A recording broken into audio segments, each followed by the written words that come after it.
तो शुरू करें। भोपळीची पानं, ती भोपळीची पानं आहे ती बारीक चिरून घ्यायची.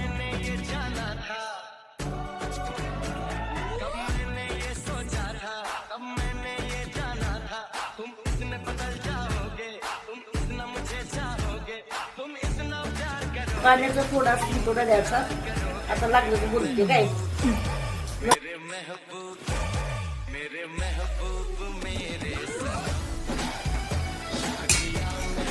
नंतर झाकून ठेवायचं. पाणी आता काढायचं. झालं.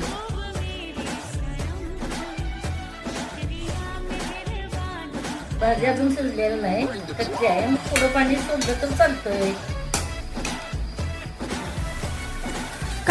अशा प्रकारे भाजी केली. आता पाणी आटले, शिजलेली आहे भाजी. आणि काय म्हणायचं सांगा. असले तर पाणी भाजी तर चालतं.